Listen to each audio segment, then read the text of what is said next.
This is a ManeHustle Media podcast.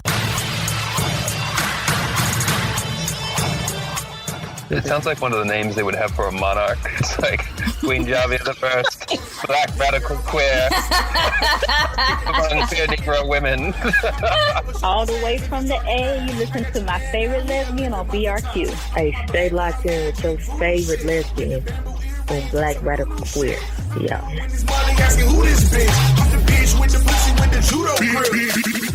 Hey y'all, this is Javia Nicole, aka your favorite lesbian, and you're listening to Black Radical Queer Podcast, our stories on our own terms. Hey y'all, welcome back to Black Radical Queer Podcast. I am your host, Javia Nicole. As usual, I am very, very glad to have you here with me, listening to me. I really appreciate your support and you being a part of my audience. One of the ways that I wanted to really give some love to my audience is to, amplify your voices, because BRQ isn't just about like my voice. My goal is really to serve as a platform for Black queer voices in general. And so when I reached out to you all, via my social media to ask if you wanted to submit any poetry to be on the show, I was really glad that I got a good response and people sent me their creative work. So thank you to everyone who contributed, and to everyone out there listening. I hope that you enjoy these poems. I love that they represent a variety of perspectives, voices. Everybody has their own style, but the common thread is that these are, Black queer creative voices, and we need that to be amplified. That is a part of our story as well. So just, sit back, chill. I hope that this is a poetic bright spot for you. I know that I enjoyed listening to the poems and, putting them together for this episode. So yeah, be on the lookout for another episode like this sometime in the future, because I really did enjoy it, and I hope you all enjoy it as well. All right, y'all. My name is Lonnie Ray. I am a Black bisexual woman, 23 years old. I perform and write under the stage name of Master Kior. I was born in Douglasville, Georgia, but I was raised in the south side of Chicago. I've been writing for 7 years, and what inspires me to write is my inspirations from writing was just poor emotional management and an ever-growing vivid imagination. Growing up, I always bottled everything up inside. Wasn't the best at communicating my feelings, but I did a pretty damn good job at writing them. My pen never misled me, and my paper never denied me. So that's that. Hello? I'm sorry to drastically change the mood of the show, but we gonna get serious for a second. You're pretty cute for a Black girl. Those words always seem to come out of white men's mouths so confidently, as if beauty in a Black woman isn't found that commonly. As if he's spouting, this negress is smart, this negress is intelligent. She ain't gotta shake what she got to stay relevant.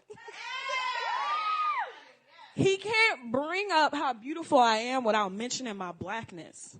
It's like he's been trained to keep reminding me. If he was a doctor, it'd be his practice. I don't see color. It's always a common excuse, but when you use my color as an excuse, you vividly see color. So how could you lie like that as a convenience to make you look better and use your faulty charm and touch as a weapon? I may be a hopeless romantic, but I know fucking better. Oh yeah, the backhanded compliments just keep rolling. He hit every strike. Bro, y'all could have sworn he was bowling. Because to him, it's nice for a Black girl that I'm an excellent cook. It's nice for a Black girl, I read plenty of books. It's nice for a Black girl, I don't talk ghetto. It's nice for a Black girl, I don't have a hood personality. She's just mellow. He always acts so surprised when I do regular relationship things. He brags to his bros, yeah, my Black chick don't talk Black, but that mouth does plenty of things. He makes me feel that subservience is sexier on a Black woman attached to puppet strings. But God forbid I show my true color. Y'all know the heated arguments ending in, fuck you, nigga, and your mother. The The confused look on his face when I tell him, no, I can't wash my hair every day. The look of disdain he gives me when I reply, no, I never hung out at Marietta Square. Mama said that's where the slaves were sold and stayed. And all of these things are unsurprisingly funny to him. These struggles are foreign. And to be him, a white outsider looking into a black woman's lenses, chill out, babe. It just makes life a little less boring. But this black skin ain't no entertainment. I wear it proudly and got no fucking shame in it. And I don't care if you're white, yellow, purple, or blue. It'd be one cold day in hell before I let you defile and belittle this black skin. Just to be with you.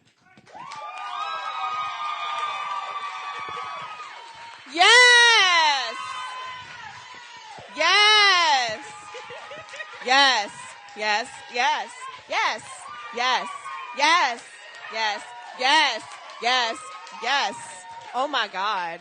Hey BRQ family, I'm Sarah Span and I live in Atlanta, Georgia. As a Black, bisexual, queer woman, I have found a lot of comfort and empowerment in creative expression. Even when I feel there's no seat at the table for me, nothing ever puts a stopper on my creativity. Sometimes I sing, sometimes I write, sometimes I illustrate, sometimes I dance, but I never stop expressing myself. I have been writing poetry since elementary school, and I'm most often moved by people I love. I hope my words feed your inner flame. We all have something beautiful to share. This poem is titled, My Rose. My rose, you're hard to pass by. There's something about you. Strong, classic, beautiful.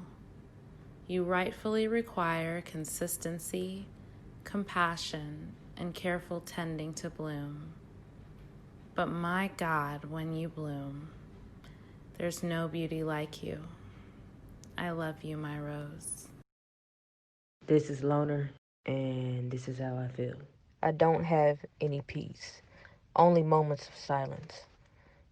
I ain't been sleeping. Dosage on my sleeping pills are getting higher and higher. Crazy when I actually take them, I stay up longer. Guess my body is used to fighting something. Guess my mind is used to continuing to run. Guess my shoulders are used to being boulders.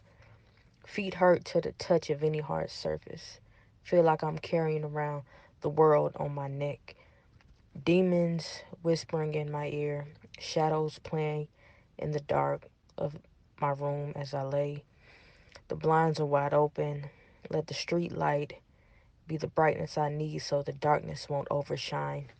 See, during the day I can fake it, but at night is the true test. Who will win the battle? My tears or my prayers? Hey y'all, my name is Ashley. I go by Ash. I am 33 years old, soon to be 34. Go Aries. I am originally from Southwest Florida. I fell in love with writing, essentially poetry, in the 8th grade when I first learned about structure, believe it or not. And since then, and a little bit before, writing has always been my thoughts' way of escaping my mind. Since I'm not the best vocal communicator, it's quite therapeutic for me. So yeah, hopefully you guys enjoyed what I shared today. Thank you, y'all, for having me. I love you, girl. Namaste, y'all. I'm not perfect, but my ass is. I may lack emotional stability at the moment, but maintain a few ounces of confidence. I'm immaculate in theory, but my thought process can be a touch flawed. I do not always know where I'm going, but if I cannot walk, continue to crawl. I'm forever evolving. Stagnancy isn't an option at all. Don't ever allow someone else to make you feel small, as if you have no place in this world and your very existence is optional. Your being is tall. Your gaze leaves others in awe. Your mystery others want to solve. But you're not a puzzle so easily put together. You're whole but have jagged edges and pieces protruding seams of others' agendas. Your very nature defies stereotypical birds of feather. There's no flock for them to categorize your every endeavor. Not enough treasure. Not enough to recognize your uniqueness. Not enough to vibrate on your frequency. Not enough, but enough for your leniency. It's truth you seek. It's love. It's passion. It's understanding. It's earth-shattering. It's uncompromising connection that you're forever indebted. You want so much, but you deserve it all. Don't ever think you're not worth it. If your beauty is unrecognizable, unmask it. If they still don't see, it's because they were never meant to attract it. You are rare, baby girl. You're the entire ocean in a drop. And though some may sit back and plot how they can swim in your presence, the one or ones for you may already have their feet wet. Escape my mind, leave no trace. I don't want you here, don't want to see your face. In silence, I'm haunted by your memory, by a love I thought was strong, still unsure of where I went wrong. There's this lack of closure, there's lack of words needing to be said. I try to move on, but the thought of you clouds my head. I feel like I'm in mourning, then I'm reminded of your smile. I feel like I'm the joke everyone's laughing about, as if everyone could see you for what you were really worth regarding me, except me. In my eyes, you're near perfect. You're the last person I thought I wouldn't spend my time on this earth with. Silly me. It was silly of me to give you another chance. It was silly of me to attempt to let you back in. It was silly of me to think I was over everything in our past. It was silly of me to extend my hand expecting your grasp. It was silly of me to let some guards down. It was silly of me to want you around. Escape my mind. Leave no trace. I do want you here, but I can't stand to look at your face. How could something so beautiful hurt the way you do? How could I have fallen back in this place with you? Residing in this element of fantasy that I know we both shared, but I look around and you're not here, there, silly me. This next piece is by Obsidian Sunshine. I was on my knees presenting when I read those words. I need recovery time from you. In the midst of my submission, recovery was needed from me. I read those words again. I couldn't be seeing them correctly. I read them again. I need recovery time from you. Needed recovery from the thoughts I brought for processing, the hurts I hope to heal within the safe haven of their care. They recoil from the smudges dirty fingers and tainted tongues have left on the windows, peeking into the halls. Only they have been allowed to walk. Their grimy, muck-covered boots weaving gritty trails on shining obsidian floors. I recoil from those words, from those muddy tracks pulling away, not wanting to see, hear, feel their punch, but I do. Knees bent, hands upturned in supplication, mind, body, spirit open in submission. I try to clean them. They won't wash away. Your pain triggers me sometimes, and I need time to recover from you. Wrapping myself in understanding, curling around the light of my submission, I smile, retreating, not speaking on my recovery time, not speaking at all. Not thinking of all the recovery time I needed to heal after careless words punched holes in my carefully crafted walls. The light dimming in my eyes, the baby girl dancing and smiling less, the submission that retreated further into the darkness, the giggles that didn't tinkle as sweetly or as often. The shelf where I placed my beaten, confused, saddened, triggered, hurting, lonely, alone self away, unnoticed. Wrapping myself in false smiles, real submission, undemanding eros, and simply being theirs. Pretty glittering boxes upon boxes filled to the brim with triggered moments, confused cries, and vast stretches of aloneness overlooked. Spoken words not remembered, echoing down the halls of my soul, my destruction, my triggers, my beaten, broken, triggered being sliding away into the darkness. Silently wrapped in a smile and thankful for truth unseen. Carelessly flung words through a net I can't escape, echoing words, cascading triggers that have no end, just quivering, hurting moments that sneak up and punch when my eyes are blinded in submission. Hi, BRQ listeners. I'm Sarah Span, and this poem is titled Daydreaming. I lie in the imprint you left in my bed and think of your lips, your hands, exploring me. How it feels when you penetrate my mind, body, spirit, and just get lost. lost in love, lost in the sheets, lost in me. And I dream of next time. All right, so I just wanted to thank you for tuning in and listening. As usual, I appreciate all of the support that you give BRQ. I hope that you enjoyed everyone's creative work. Thank you again to those who contributed to the episode. If you would like to contribute to a future episode, then please do so. I'll always accept basically like submissions. I just ask that, you keep it maybe at about 3 minutes or less, and that you send audio and make sure you introduce yourself in the audio.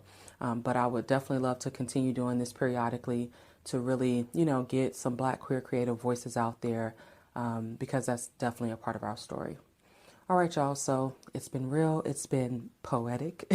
Thank you for tuning in. And until next time, I'm out. Bye, y'all. Black Radical Queer Podcast is all about intersectionality and Black queer folks sharing our stories on our own terms. We navigate an array of identities, and BRQ is an outlet where we can see the spectrum of those identities reflected, explored, and celebrated. Black Radical Queer is a ManeHustle Media podcast hosted by Javi Nicole, produced and edited by Charmaine Johnson. Music is by Publicity. You can find us on social media by looking up Black Rad Queer as BLK RAD QWR. We are on Facebook as well as Instagram and Twitter. Same handle regardless, at Black Rad Queer. BLK RAD QWR. We also have a Facebook discussion group that's just called BRQ Discussion Group, and you can also listen wherever you get your podcasts. So we're on iTunes, we're on Spotify, Google Play, all those types of things, and we have our home base that's on Libsyn, so you can listen on there as well. Thank you so much for tuning into this episode. Make sure you come on back around next week to see what we have for you. And all right, y'all, I'm out.